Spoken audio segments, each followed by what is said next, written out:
Good morning, y'all. My name is Michelle. Hope you're doing well. Welcome to another video. It's Saturday morning. It's looking very cloudy. Look at that. It's very ominous. I'm going to voice my concerns, and if it all comes out as a big jumble, then so be it, because all of this stuff is on my mind and I want to clear it up. And Candice Bly, you're the only person that can do it. You're the only person who can give answers to all of us who have been following your daughter's case. Your daughter who went missing 9.5 months ago. You know, do you remember her? Summer Moon, Utah Wells? Of course you do. I believe you love your kids. But what are you playing at, Candice? For the longest time, I've been giving Candice the benefit of the doubt because of things like the footprints, the scent alerts, and now we know that Summer would wander off the hill. We've got multiple reports of her down on Ben Hill Road. Jose said it, if you don't believe him.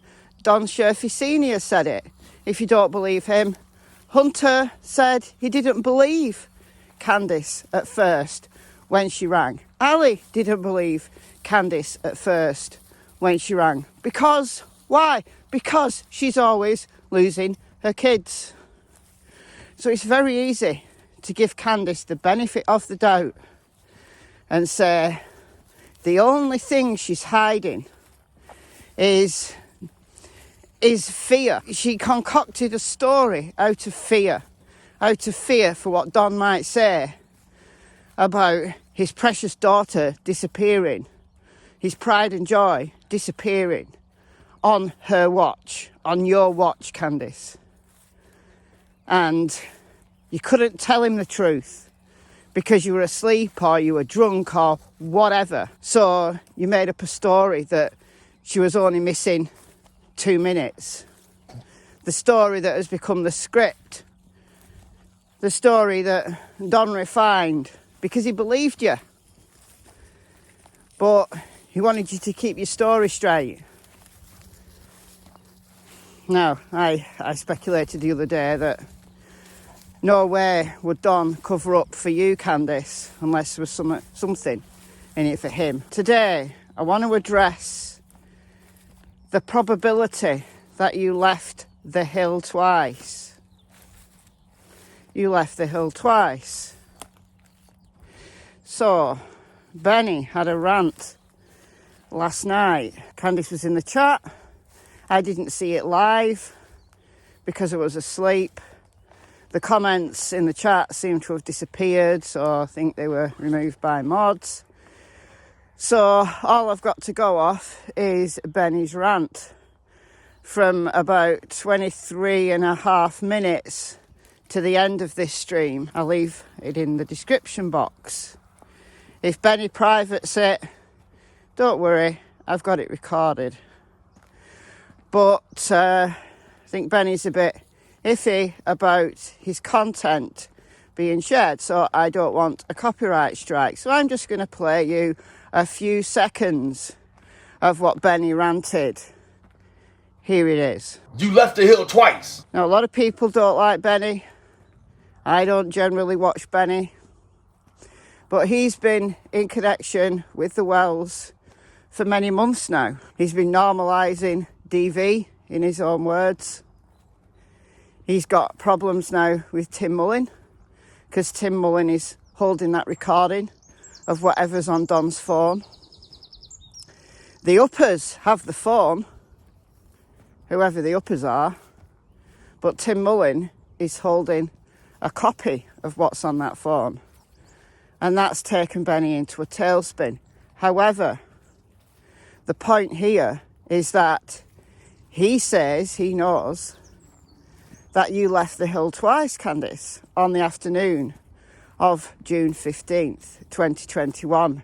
The afternoon that your beautiful, intelligent, sweet daughter, with her whole life ahead of her, disappeared. Quit being a bitch and bring that girl home. I can give you the benefit of the doubt and say, yeah, Candice did leave the hill twice because she was in a complete panic. Perhaps she left the hill because she realised Summer was missing. So she wasn't too concerned at first.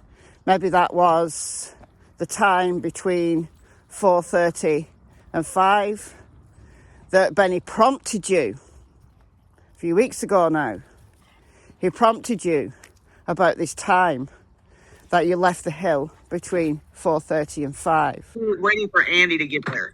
That's what she told me. And what time was that? Oh gosh, Around the I'm not even 4:30 sure, hour? Benny, right now. Okay. Around 4:30, yeah, about 4:30, 5 o'clock. If Candice left the hill twice, then Geordie Sue isn't lying. Candice is lying. Candice's script, you know, the one she told Chris McDonough, that she left, she went all about this way and that way because she didn't want to sit and wait for law enforcement. She wanted to go out, be proactive, start the search herself. I started tracing the property, going everywhere I could. I sent my boys down through well, we live on the hill, so it was down by the creek. I sent them all down through there looking and everything. They still didn't find her, and they said no. So I ran over and I freaked out. I called Donnie because that's what I do automatically. I freak out, you know. You called Donnie? I called Donnie. I said, I cannot find Summer. Come home now. He's like, call the cops. So I threw my phone down on the back of his pickup, ran over to my mom, picked up her phone because it's the only one that gets out there is AT&T. Okay. So I picked up her phone, I dialed on one. I said, I cannot find my daughter. And they sent people out, and I wasn't just going to stand there and wait for them to send people out. Right. I jumped in my mom's truck, and I went down the driveway as fast as I could. I went everywhere I could possibly think, every road which way. I didn't see no cars. I didn't see nobody at all. And I was like flipping out. If you left the hill twice, maybe the 4:30 to 5 is true. But also, Geordie Sue is right. And you're right. Geordie Sue says she saw you around 6:09 or thereabouts. The dispatch call from about 6:30 says that Summer's only been missing 10 minutes. You rang Don. He told you to ring 911. He rang 911 himself. We don't know what the content of the 911 calls were. Tilly, come on, this way. Come here. Good girl. Good girl. If there's truth in what everybody's saying, then we can piece together the events, can't we? If Benny's right, and I don't know how he knows, maybe you told him that you did leave the hill twice. Maybe he knows full well that the first time you left the hill, you didn't meet Geordie Sue. Geordie Sue was in her cabin. That was between 4:30 and 5. Where Geordie Sue's hearing of the scream fits in, I don't know. Because that was between 4:30 and 4:42, allegedly, according to Geordie Sue. But then Geordie Sue has added a little bit to this timeline, in that she said she saw the Suburban going back up the hill, back up your driveway, around 5:30. So did you leave in the Suburban between 4:30 and 5? You didn't see anyone, and then you returned. Geordie Sue happened to hear it going up the hill at 5:30. Or is Geordie Sue lying? Don't know. But then you started to shout for Summer around 6-ish. Geordie Sue saw you around 6:09 talking to Don on speakerphone, leaving the driveway again. So that's the second time you went out. And this time you went out in Grandma's truck. So I could easily give you the benefit of the doubt and say you went out to look for Summer, you went down the holler. You see, this is why I want a photograph of the end of the holler. And I know Geordie Sue's not happy about what I said there, but I want to see it. I don't want anyone to trespass on anyone's land, people to stick to the road, you know, the public road. I don't want people creeping about on private property. I just want to see the end of where the road ends. That's all. So, yeah, did Candice go up there? Did she go down Simpson Road? Did she just have a drive round? She had a look. Maybe she got out. Maybe she got out and had a look at people's driveways because she knows that Summer goes playing out there. Has been noted by multiple people. Did she? Fred Hill. Now, we know what a big fat liar Fred Hill is. It's a shame that he made up silly stories about the bones, you know, to Ziggy, when Ziggy went to Tennessee. Because maybe there is some truth in what Fred Hill said. It's just problematic because we can't believe him. We can't believe him because he made so much up. But he said he saw Candice in his driveway. Now, what time was that? Did he say 3:30? So that's earlier. Maybe he's mistaken. Maybe it was a bit later. But maybe he did see Candice in the driveway. We have to ask the question. We have to. But he also said he saw Andy on Ben Hill Road around, what did he say, 3:30? I can't remember now. I have to go back and listen to that interview again. Now, Andy allegedly is at work on surveillance, so maybe Fred's lying there. It's his cousin. Why is he lying about his cousin? Or why would he drop his cousin in it? I don't know. Fred's a funny one. So do we believe that Candice was in his driveway? I don't know. All I'm saying is that's what's been said. But Candice, if you left the hill twice and it was to look for Summer, why didn't you just say that? Why didn't you just say that you went out looking for Summer, down the holler, etc.? You couldn't find her, so you came back and got the boys up and out and shouting and sending the boys down to the creek. You know, and Grandma had woken up from her nap by this time, you know, so she was out there. You know, the nap that's never been in the script at all until she spoke to Ansley Daniel from WJHL. Then she added the nap in. Is it true that what one of the workers said, you know, that they overheard you with Don telling you and Grandma that you have to work on the timeline? Is that true? That you've got to work on the timeline? There's so many things. It feels like we're getting closer to somebody having finally to tell the truth. It feels like we're getting there, but we've still got a ways to go. And you could end this. You could end this, Candice. You could end it right here, right now. Come online on your YouTube channel and tell the truth. Or, preferably, you could go to law enforcement and tell them the truth. And then perhaps come to YouTube. But go and tell law enforcement first. Or are you scared? Because if you go to law enforcement and tell them the truth, you know you're going to be arrested. You know that's one step too far. But why is that?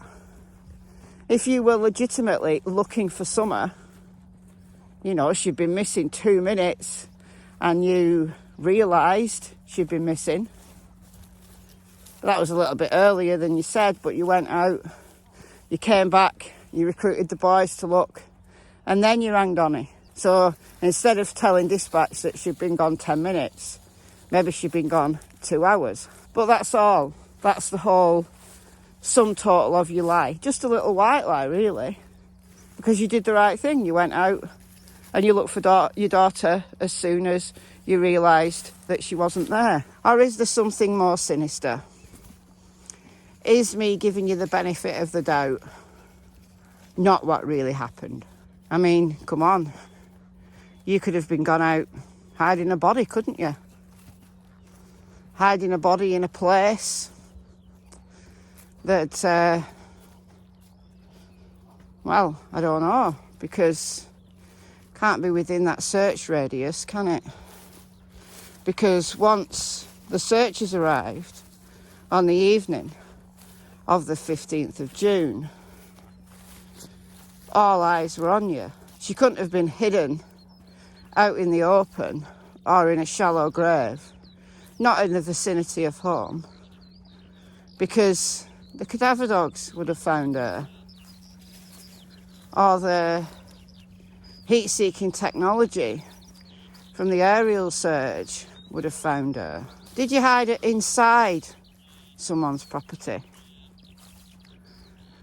Are there little areas where only the locals would know? Because how many properties were actually searched thoroughly, other than 110 Ben Hill Road, which I believe was searched thoroughly? But I have to ask all of these questions. All of these things go through my mind when I know you're lying. I know you're lying. But is it a little white lie because you were scared of Donnie and this just got out of hand? Or is this just is it a big fat whopping lie? Because you went to hide a body. I don't believe you trekked up a ridge. I don't believe you did anything to really exert yourself. You know, like digging a grave so deep that no one could find something. No.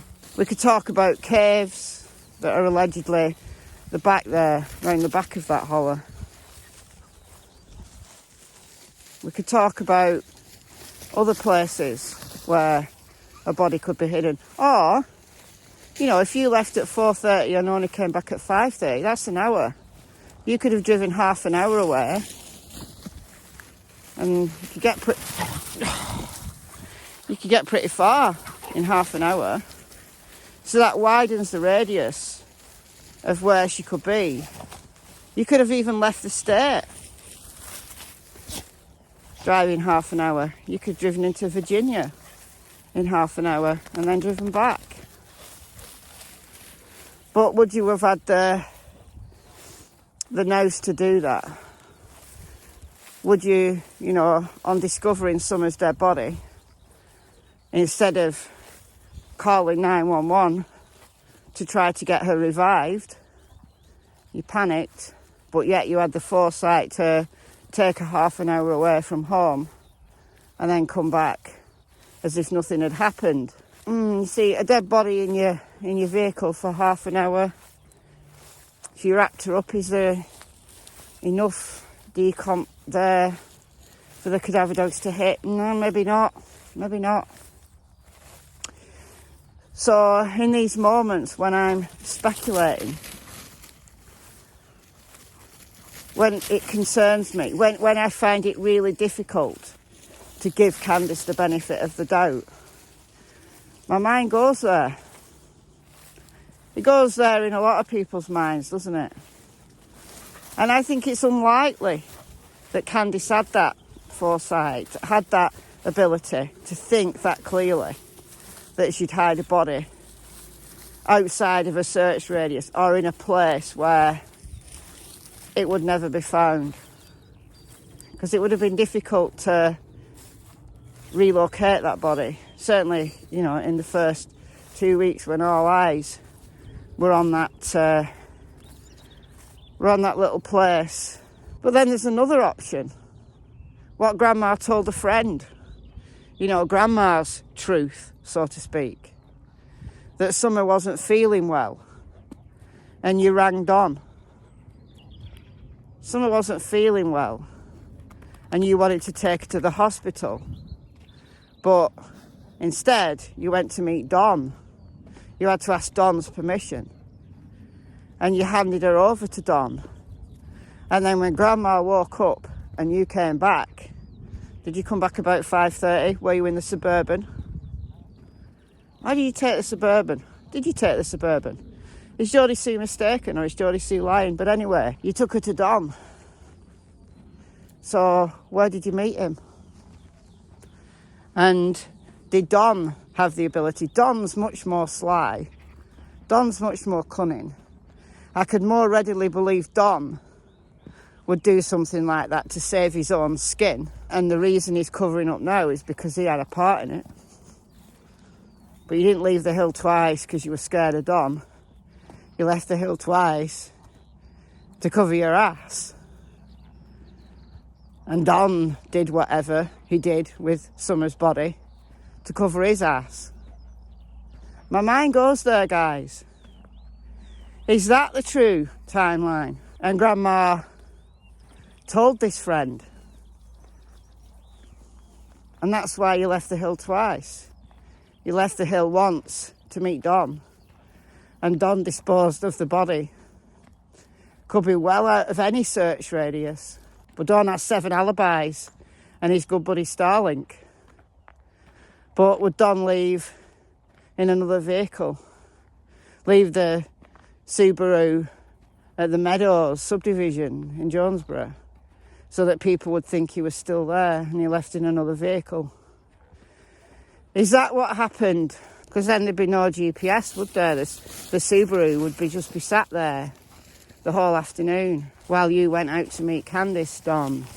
I know Don can't hear me because he's in jail. But did you leave your phone at home? Did Don tell you to leave your phone at home? So there's no GPS. Your phone was on the hill the whole time. Don's phone was in one of the houses in the Meadows the whole time. We've got to ask these questions.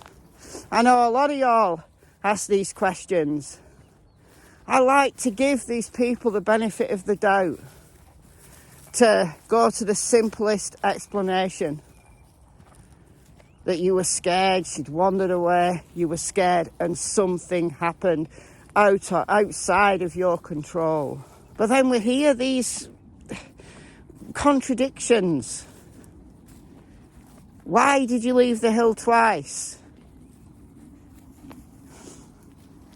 Why would you hide the fact that you went to look for Summer twice? Why would you admit that? Is Benny lying? Is Jodie Sue lying? Fred Hill lying? More likely, but... Or is Grandma? Did Grandma, in a moment of weakness, a moment of truth-telling, that she had a nap? And when she told Ansley Daniel from WJHL that she'd had a nap and that just came out, then she resumed the script.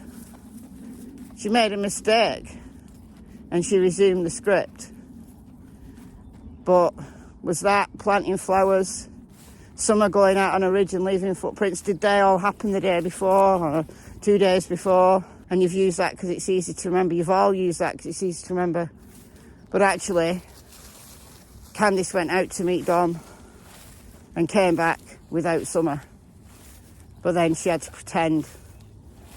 She had to pretend that Summer was missing and had just been missing 10 minutes. Guys, my mind goes to these places when I can't give Candice the benefit of the doubt the whole time. Because there's so many contradictions. I do have the feeling that something's going to break, something's going to give. We're going to hear some answers. I have this feeling that we're close. Don't come back to me in 3 months and say, Michelle, your feeling was wrong. It could well be. It could well be. But there's things that are happening behind the scenes. According to Chris McDonough, have you seen the scheduler that he's put up on Sunday evening? Have you seen that? He's going to have a chat with Mary, Don's stepsister. Don was read his rights, his Miranda rights, in jail. So he was questioned. Now, reading your rights is normal. If law enforcement are going to question you, that's completely normal. It doesn't mean that you're questioned in any way that's going to lead to an arrest, necessarily. But was he read his rights because Ellie came to talk to him about the case in Utah? You know, the case that the stepsisters have brought in Utah. Or are they using that?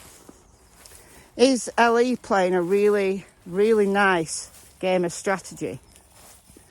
That they're going to use the case in Utah to get the opportunity to read you the rights, but the real aim, the real goal, is to get you to spill your knowledge about what happened to Summer. Is there a real game of strategy going on here? I think there is. I do. I think there is. And I think something's going to give. I do. I feel it in my bones. Anyway, guys, make of all that what you will. I'll speak to you very soon. I've been Michelle. I hope you're well. It's goodbye from Miss Tillington. Tilly. And Miss Cassie Springer. Bye, guys. Look at those clouds. Looks kind of pretty, but a bit ominous. There's a blue sky under there somewhere. They may pass over. Who knows? Bye, guys.